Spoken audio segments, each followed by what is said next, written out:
Atoms के बारे में आज हम बात करेंगे। एटम्स एक ऐसा पदार्थ है जिसको ना हम कभी जोड़ सकते हैं और ना ही हम उसे कभी तोड़ सकते हैं।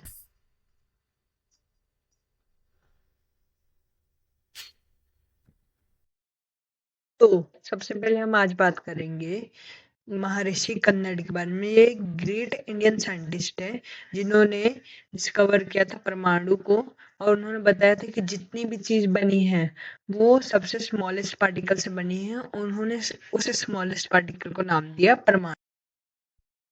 फिर उसके बाद डेमोक्रिटस एंड ल्यूसिबस ने इंडिविजुअल पार्टिकल्स को नाम दिया एटम। तो अब हम लोग बात करेंगे डाल्टन की दी हुई एटॉमिक थ्योरीज के बारे में। तो उसकी सबसे पहले एटॉमिक थ्योरी है कि जो मैटर है वो एक्सट्रीमली स्मॉल पार्टिकल से बना हुआ है और उन स्मॉल पार्टिकल का नाम है एटम्स। उसके बाद उसकी सेकंड एटॉमिक थ्योरी ये है कि एटम जो है उनका सेम शेप और साइज और मास सेम होता है हर एक ये केमिकल रिएक्शंस में और हर एक फेस में। उसके बाद जो उसका थर्ड एटॉमिक थ्योरी वो ये है कि जो उसका weight size and chemical characteristics होता है वो डिफरेंट एलिमेंट्स में डिफरेंट टाइप का होता है एटम्स का। फिर फोर्थ है मॉलिक्यूल्स जो है फॉर्म्ड होते हैं एटम्स की same or different elements unite हुए। फिर फिफ्थ जो है वो ये है कि एटम्स जो है मॉलिक्यूल से ज्वाइन होते हैं और सिंपल होल नंबर प्रोपोर्शंस में होते हैं।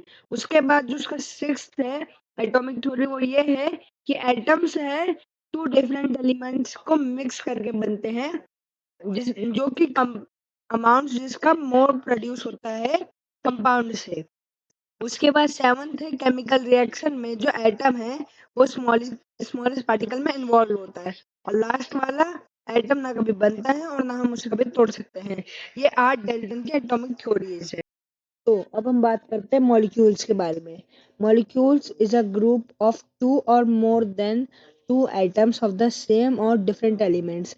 मतलब कि जो ग्रुप मॉलिक्यूल्स है वो टू और मोर एटम्स का ग्रुप होता है सेम और डिफरेंट एलिमेंट में। Molecular mass.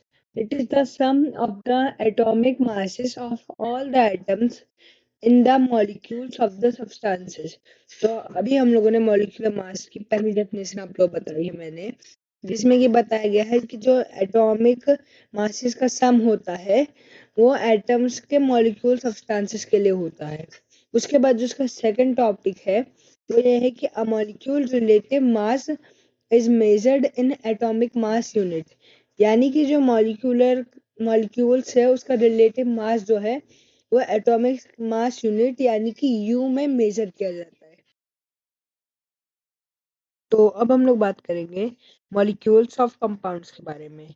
A molecule of a compound contains two or more different types of atoms chemically bonded together in a simple whole number ratio। तो इसमें ये बताया गया है कि जो मॉलिक्यूल कंपाउंड है वो कंटेन करते हैं दो और उससे ज़्यादा डिफरेंट टाइप्स के एटम्स को केमिकली बॉन्ड करते हैं एक साथ सिंपल होल नंबर रेशियो में। एग्जाम्पल के लिए CO2 carbon dioxide, H2O water, N2O nitrogen oxide, CH4 methane, CH4 यानी कि methane.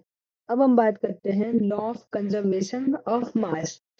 In a chemical reaction, the total mass of reactants is equal to the total mass of the product. Mass can neither be created nor be destroyed in a chemical reaction। मतलब